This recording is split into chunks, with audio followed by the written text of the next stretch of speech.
In a quiet little neighborhood surrounded by trees and a sparkling lake, life was usually calm and predictable. The kind of place where people knew each other's names, kids rode their bikes down winding streets, and weekends were spent grilling or gardening. It was the kind of community that felt like it existed in its own bubble, far away from the chaos of big cities. But every so often, even the most peaceful places can turn into battlegrounds over something as small as a pool. This particular story starts with one woman who lived near the lake. Let's call her Maggie. She wasn't flashy or loud, just your average retired school teacher who loved tending to her flowers and keeping her home neat and tidy. Her backyard opened up to a beautiful view of the water, and she had access to the private lake pool that all the residents cherished during hot summer days.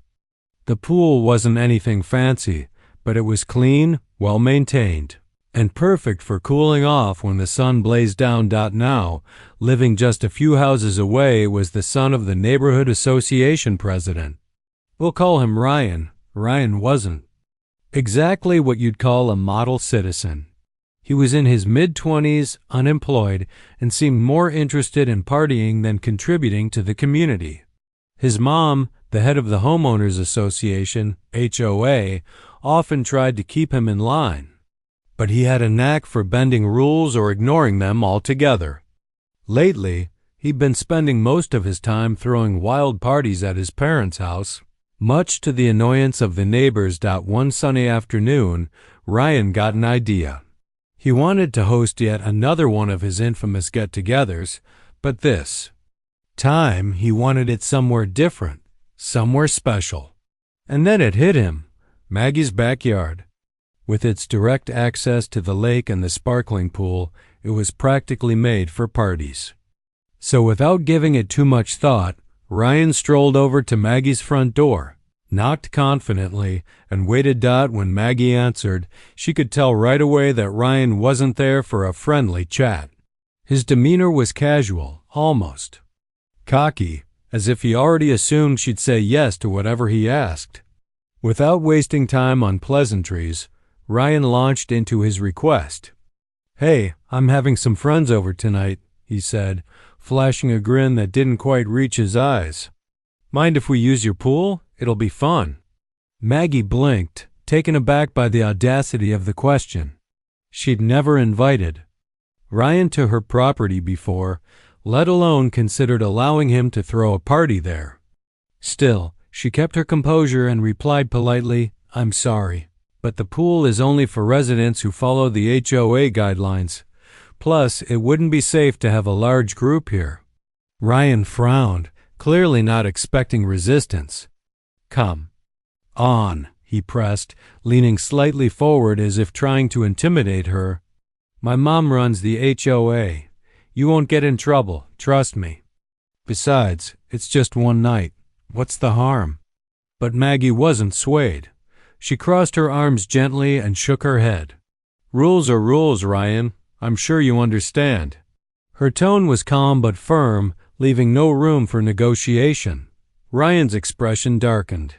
He muttered something under his breath about how stubborn she was being and turned to leave, muttering threats about making her regret saying no. Maggie watched him go, feeling uneasy but confident in her decision. Little did she know, this encounter was just the beginning of a much bigger ordeal. As the day wore on, Maggie tried to shake off the strange interaction. She went about her usual routine, watering her plants and enjoying the peacefulness of her surroundings. But deep down, she couldn't help but wonder if Ryan would actually try to retaliate. After all, he didn't strike her as someone who took rejection lightly. Still, she reminded herself that she hadn't done anything wrong. She was simply following the rules, just like everyone else in the neighborhood was expected to do. What Maggie didn't realize was that Ryan wasn't the type to let things slide, not when he felt slighted. As evening approached, he began plotting his next move, determined to teach her a lesson she wouldn't forget. Unbeknownst to her, the calm of her lakeside home was about to be shattered in ways she couldn't have imagined. The stage was set for a confrontation that would ripple through the entire community, turning neighbors against each other and testing the strength of the bonds that held them together.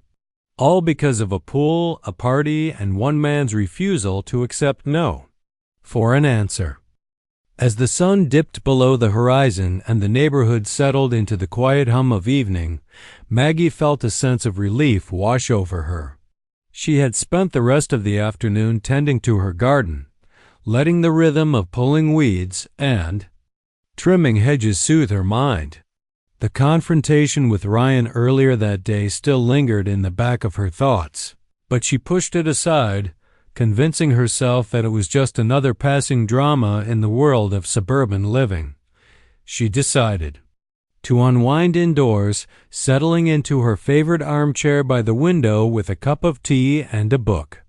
The house was peaceful, the only sounds coming from the gentle rustle of leaves outside and the occasional chirp of crickets. It was the kind of moment she cherished, calm, predictable, and hers alone. But that tranquility didn't last long. The shrill ring of her phone broke the silence.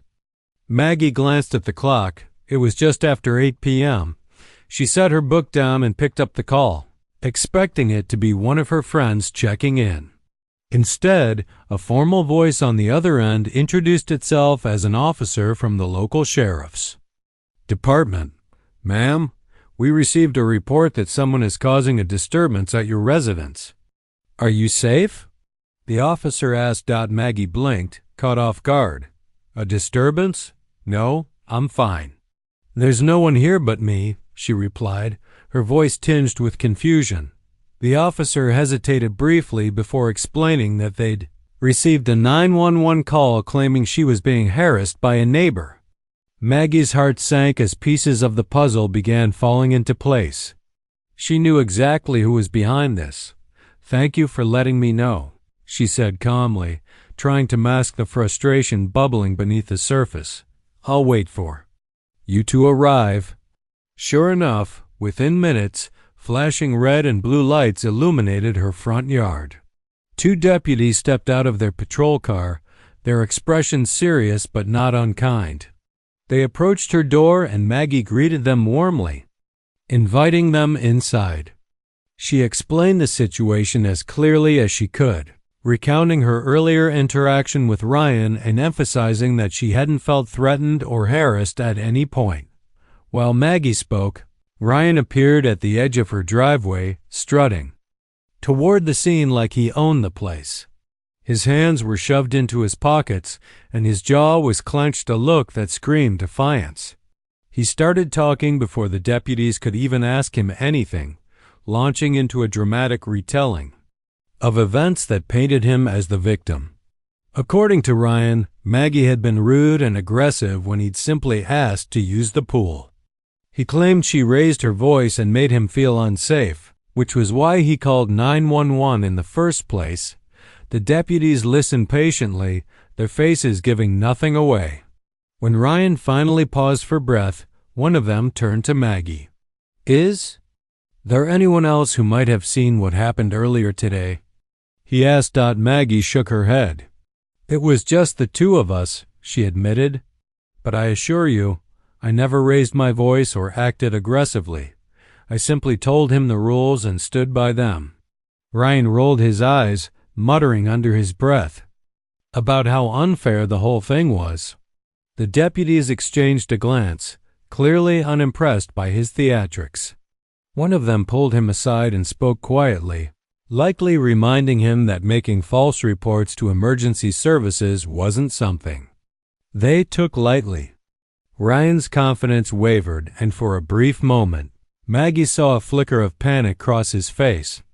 After a few more questions, the deputies concluded that there was no real threat or danger. They advised Ryan to leave the property and warned him against escalating the situation further. As they walked back to their car, Ryan shot Maggie a glare filled with resentment, mouthing something she couldn't quite make out. Whatever it was, it sent a chill down her spine. Once the deputies were gone and Ryan had slunk back to his house, Maggie closed her door and leaned against it, exhaling deeply. She felt a mix of emotions: relief that the immediate crisis was over, anger at Ryan's audacity, and a growing sense of unease about what might come next. Something told her this wasn't the end of it.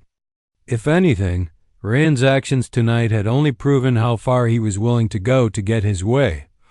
The next morning, word of the incident spread like wildfire through the neighborhood.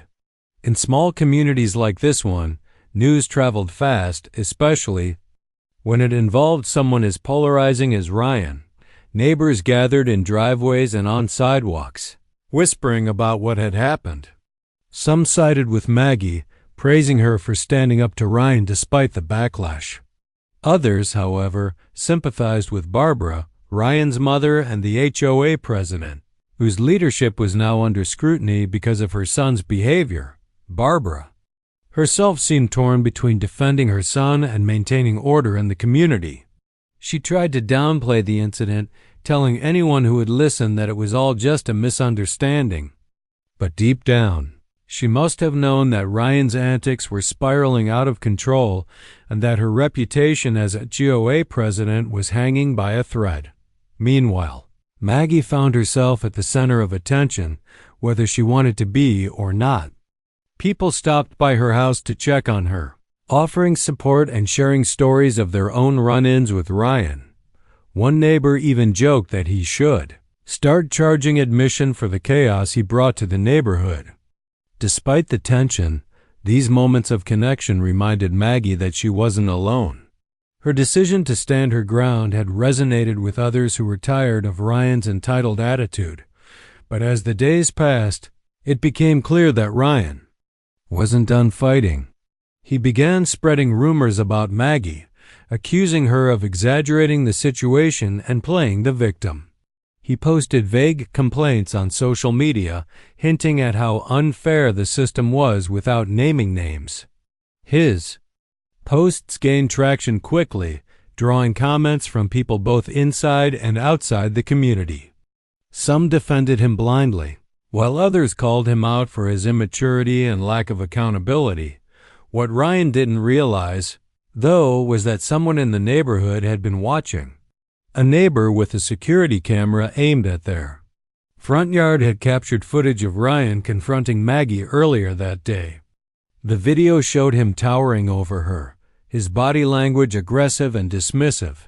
When the neighbor shared the clip online, it went viral almost instantly, sparking outrage and ridicule across platforms.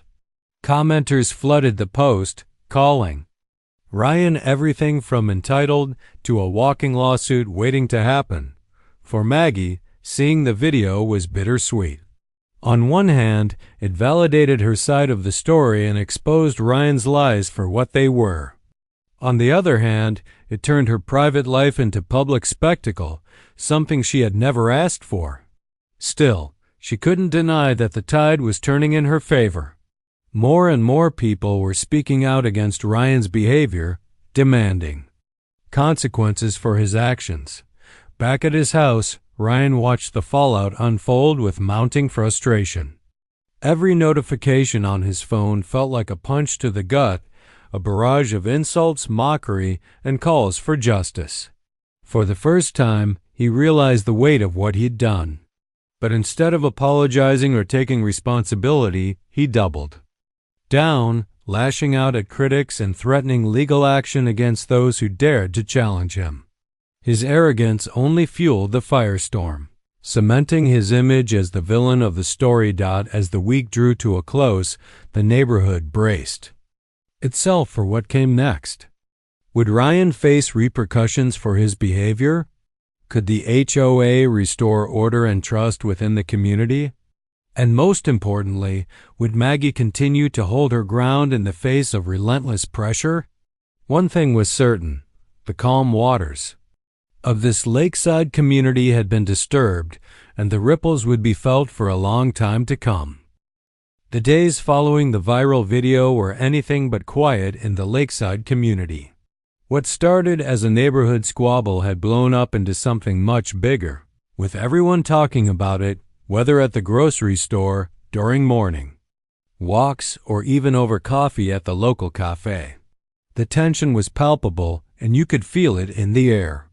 Conversations that used to revolve around gardening tips or the weather now centered on one question: what would happen next?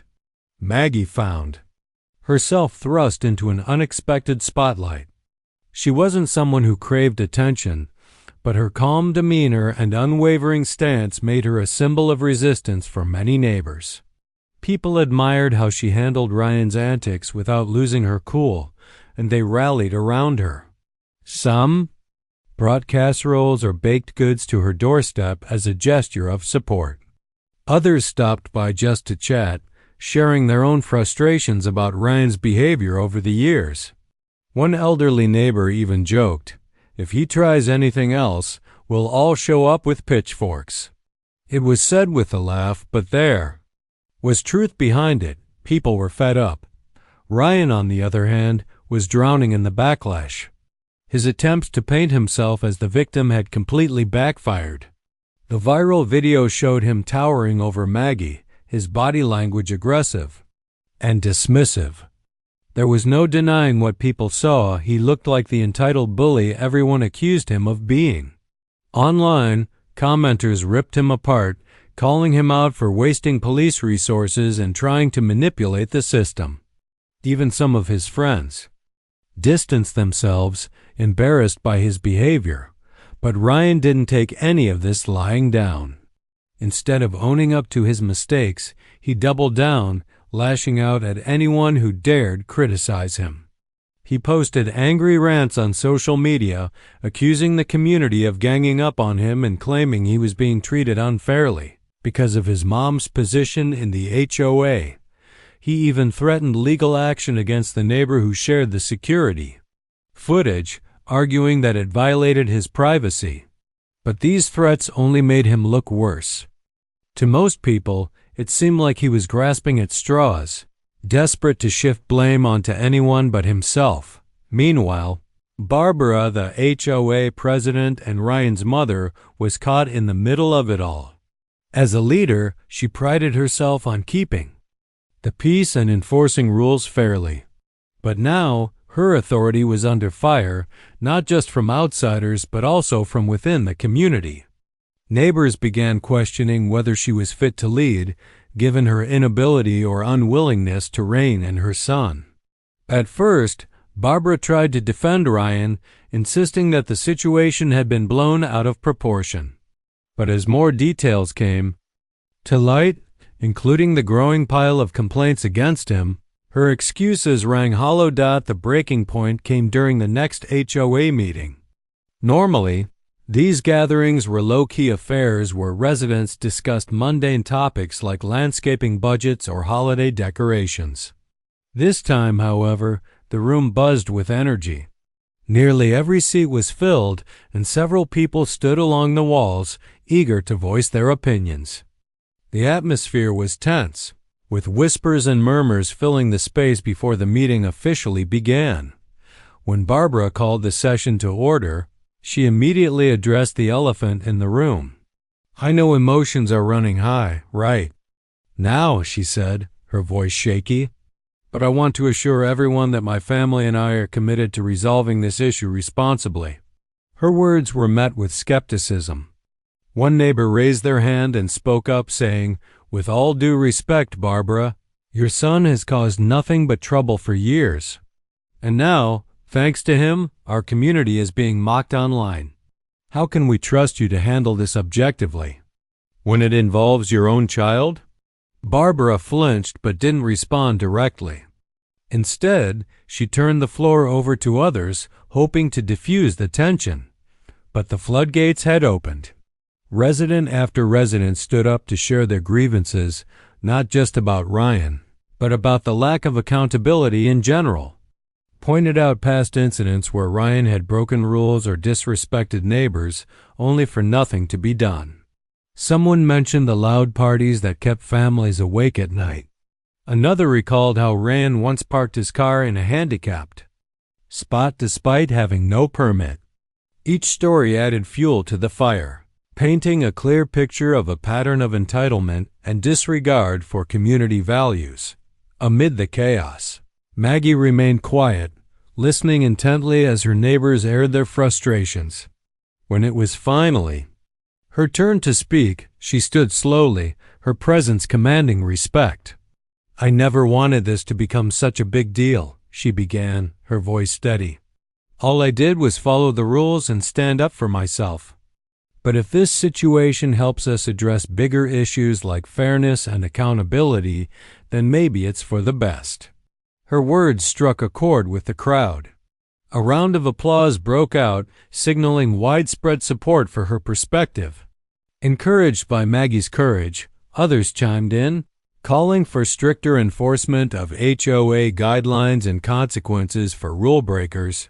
Regardless of who they were related to Dot by the end of the meeting, it was clear that the community had reached a tipping point. After hours of heated discussion, the HOA board made a unanimous decision. Ryan would be permanently banned from using any communal facilities within the development. This included the lake pool, the tennis courts, the clubhouse, everything. It was a harsh punishment, but one that reflected the severity of his actions and the damage he'd caused. For Ryan, the ban was humiliating. Not only was he cut off from the very amenities he had tried so hard to exploit, but he was also publicly shamed by the same organization his mother led. His reputation was in tatters, both inside and outside the neighborhood. Adding insult to injury, the county sheriff's office launched an investigation into his misuse of emergency services. The charge? Filing a false police report. Facing potential fines and mandatory community service, Ryan's carefree lifestyle came crashing down around him. Barbara, meanwhile, stepped down as HOA president shortly after the meeting. She cited personal reasons, though everyone knew the real reason was the scandal surrounding her son. Her resignation marked the end of an era, leaving the community to pick up the pieces and move forward together. As the dust settled, neighbors began to reflect on what had happened. For years they had tolerated Ryan's behavior, brushing it off as harmless immaturity. But this incident forced them to confront a deeper truth. Letting small injustices slide only emboldened those who thrived on bending the rules.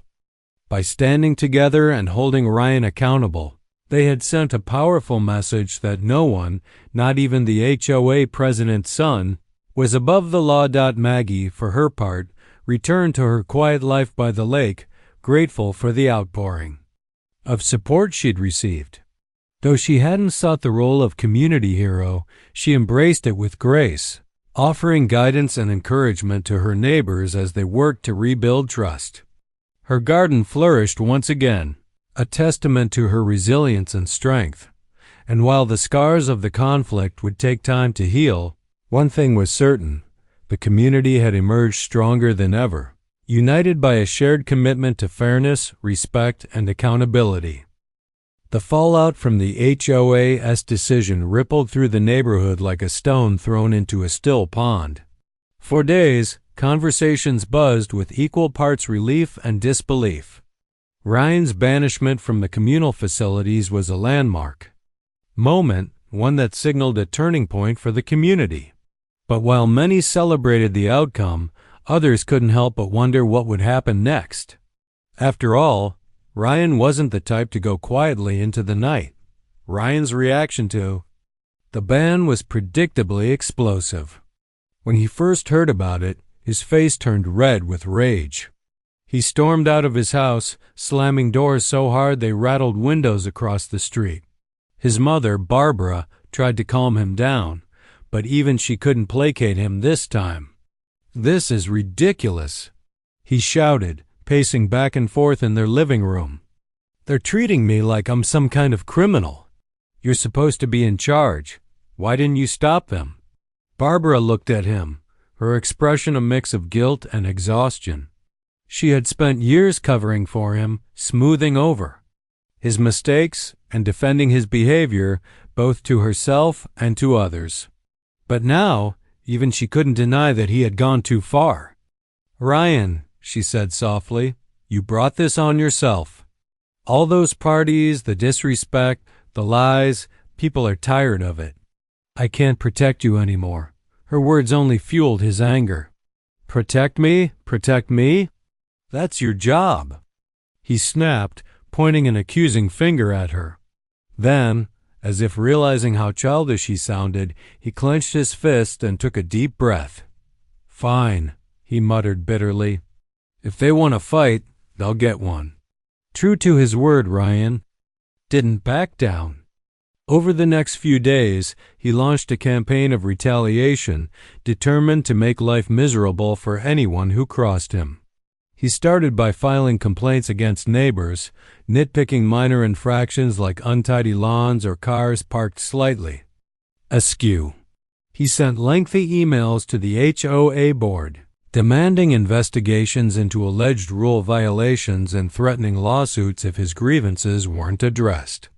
Some of his accusations were laughable. One neighbor received a formal complaint because their mailbox leaned slightly to the left, but the sheer volume of paperwork kept the association tied up in knots. At first, these antics caused headaches for everyone involved. Neighbors groaned whenever they saw an envelope marked official correspondence in their mailboxes, knowing it probably contained another tirade from Ryan. The HOA secretary joked that she needed a second desk just to handle all the nonsense he generated. But slowly, something remarkable began to happen. Instead of dividing the community, Ryan's antics brought people closer together. Neighbors started organizing informal meetings to discuss strategies for dealing with him. They shared tips on how to respond to his complaints without escalating tensions further. One resident created a group chat where people could vent about Ryan's latest shenanigans and offer support to each other. Another compiled a running list of his grievances, complete with sarcastic commentary. Day 7. Mailbox leans 0.5 degrees off-center. Declares state of emergency? What could have been a source of frustration became a bonding experience. A way for people to laugh off the absurdity of the situation. Maggie played a key role in keeping spirits high during this chaotic period. Despite being at the center of the storm, she remained remarkably composed, offering advice and encouragement whenever someone needed it. When a young couple came to her worried about a frivolous complaint Ryan had filed against them, she listened patiently and reminded them not to take it personally. He's lashing out because he knows he's lost, she said with a reassuring smile. Don't let him win by letting it bother you. Her words resonated deeply with the community. More and more, people began following her lead, refusing to engage with Ryan's provocations. Instead of responding to his emails or arguments, they ignored him, focusing instead on strengthening their own connections. Block parties became more frequent, with neighbors gathering to share food, stories, and laughter. Someone even suggested starting a community garden, and within weeks, volunteers transformed an empty lot into a vibrant patchwork of flowers and vegetables. But Ryan wasn't done yet. As public opinion continued to turn against him, he escalated his tactics, crossing lines that shocked even his staunchest critics. Late one evening, residents noticed strange noises coming from the area near the lake pool. A group of teenagers reported seeing Ryan and a few of his friends sneaking around the property, acting suspiciously. When confronted, Ryan claimed they were just hanging out, but surveillance footage told a different story. The video showed him spray painting graffiti on the pool deck and tampering with equipment, including draining water from the filtration system. When the HOA discovered the damage the next morning, there was no denying who was responsible. Vandalism was blatant, almost taunting in its audacity. This time, the community didn't hesitate to act. They contacted the sheriff's office, providing evidence of Ryan's actions. The deputies arrived promptly, arresting him on charges of criminal mischief. As he was led away in handcuffs, shouting protests and blaming everyone else for his misfortune, neighbors watched silently from their windows. There was no cheering, no gloating, just a collective sense of closure. The arrest marked the beginning of the end for Ryan. Facing multiple counts of vandalism, harassment, and misuse of emergency services, he found himself in legal trouble far beyond anything he'd ever imagined. The fines piled up, forcing him to sell his car and dip into savings he didn't have. Mandatory community service added insult to injury, requiring him to clean parks and assist at local shelters under the watchful eyes of supervisors, who weren't shy about reminding him why he was there. For Barbara, watching her son unravel was heartbreaking. She had always believed in giving him chances, hoping he would eventually grow up and take responsibility for his actions. But now, she realized that protecting him had only enabled his worst behaviors. In a rare moment of vulnerability, she confided in Maggie, admitting that she felt like she had failed as a parent. "I thought I was helping him," she said, tears streaming down her face. "But I see now that I was making things worse." Maggie placed a comforting hand on her shoulder. "You're human," she replied gently. "We all make mistakes. The important thing is learning from them and moving forward." As weeks turned into months, the neighborhood began to heal. Repairs to the pool were completed quickly, thanks to donations from residents eager to put the incident behind them. The HOA implemented stricter rules regarding guest access and conflict resolution, ensuring that similar issues wouldn't arise in the future. Regular inspections helped maintain order, while open forums gave everyone a voice in shaping the TFF community's direction. Ryan, meanwhile, disappeared from the scene altogether. Unable to face the humiliation of staying in the neighborhood, he packed up and moved to another town, leaving behind a trail of broken relationships and damaged reputations. Whether he learned anything from his experiences remained unclear. But one thing was certain: he wouldn't soon forget the lessons he'd been forced to confront. For Maggie and her neighbors, life returned to its usual rhythm, but with a newfound appreciation for the bonds they had forged through adversity. Their lakeside community was stronger than ever, united by a shared commitment to fairness, respect, and accountability. And though the scars of the conflict would linger for a while, they served as a reminder of how far they had come and how much brighter the future looked when people stood together. Months had passed since the chaos that once gripped the lakeside community, and life seemed to have settled into a rhythm of quiet normalcy. The scars of the conflict were still visible faded paint on the pool deck where graffiti had been scrubbed away, the occasional awkward glance between neighbors who had taken sides, but the wounds were healing. What remained was a stronger, more united neighborhood, one that had weathered a storm and come out better for it. Maggie sat on her porch one crisp autumn morning, sipping coffee as golden leaves swirled in the breeze. She watched children play tag on the cul-de-sac, their laughter echoing through the air. It was hard to believe this same space had been filled with tension just months before. Now, there was a sense of peace, a shared understanding that they'd faced something difficult together and emerged stronger on the other side. The HOA meetings, once dreaded by many, had become lively gatherings where neighbors exchanged ideas and updates with genuine enthusiasm. New rules had been put in place to prevent similar conflicts from arising again. For example, all requests for special access to communal areas now required written approval from multiple board members, ensuring transparency and fairness. Regular social events also helped foster a spirit of camaraderie, reminding everyone that they weren't just neighbors, they were part of a community. Barbara, Ryan's mother, had kept a low profile since stepping down as HOA president. At first, she avoided public spaces altogether, embarrassed by the role her family had played in the drama. But over time, she began reaching out to neighbors, apologizing sincerely for the trouble her son had caused. Her humility went a long way in rebuilding trust.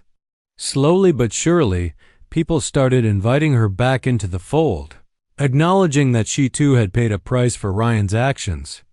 Whether it was sharing a plate of cookies during the holiday season or offering a friendly wave at the mailbox, small gestures of kindness helped mend fences. As for Ryan, his departure left a void not because he was missed, but because his absence served as a constant reminder of how fragile harmony could be. Some neighbors admitted they felt sorry for him, not because they condoned his behavior, but because they recognized how much he had lost. Others simply shrugged, content to leave the past behind and focus on the present. One evening, Maggie attended a potluck dinner hosted by a neighbor down the street. The backyard was alive with chatter and clinking glasses, strings of fairy lights casting a warm glow over the gathering. As she mingled, someone brought up the topic of Ryan. "I heard he's working odd jobs in another town," a man said, shaking his head. "Good luck to him, I guess." Another neighbor chimed in, "You know, I think about what happens sometimes. Not just the vandalism or the parties, but why he acted the way he did. He always seemed so angry, like nothing was ever good enough for him." Maggie nodded thoughtfully. "Sometimes anger comes from feeling powerless," she said softly. "Maybe he thought breaking rules was his way of taking control. Doesn't excuse what he did, but it helps explain it." Her words sparked a reflective silence, followed by murmurs of agreement. People realized that while Ryan's actions couldn't be justified, they could at least try to understand them. This shift in perspective wasn't about excusing bad behavior, it was about recognizing the humanity behind it.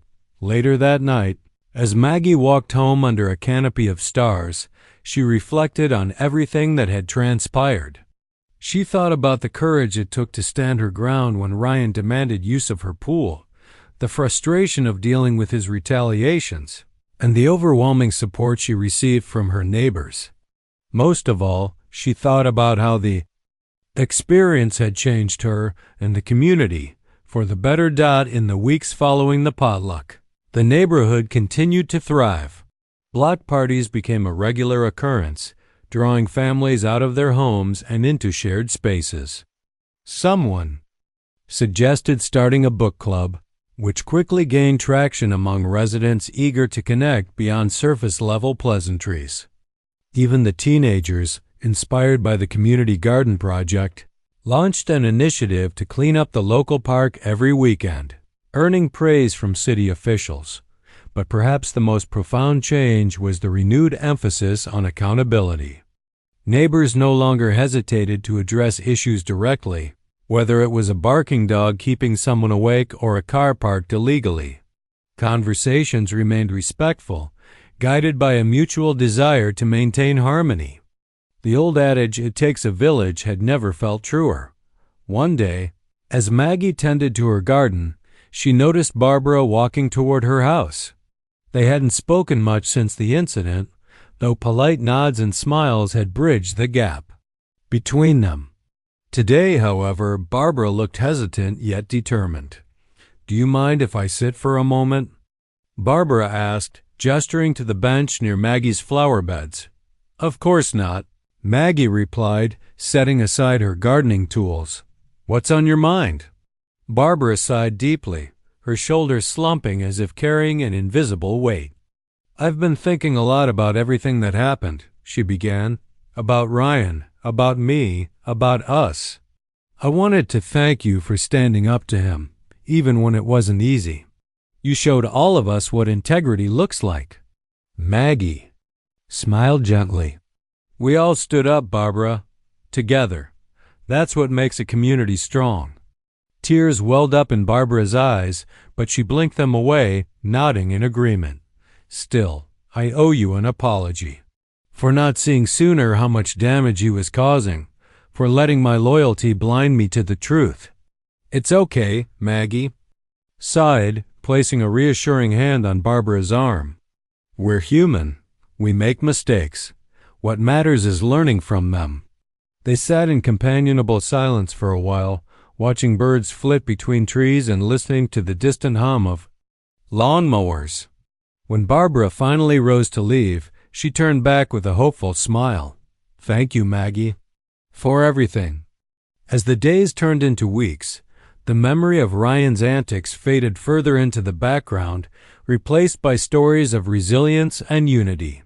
The neighborhood wasn't perfect, no place ever was, but it was closer than it had been in years. Bonds had been tested, broken, and rebuilt stronger than before. And Maggie? She returned to her quiet routines, finding joy in the simple pleasures of life, tending to her flowers, enjoying sunsets over the lake, and cherishing the connections she'd forged with her neighbors. Through it all, she carried a newfound appreciation for the power of standing firm in the face of adversity and the beauty of coming together after the storm that the lakeside community had faced its darkest hour, but in doing so, it had discovered its brightest potential. And as long as people remembered the lessons learned, they knew they could handle whatever challenges lay ahead.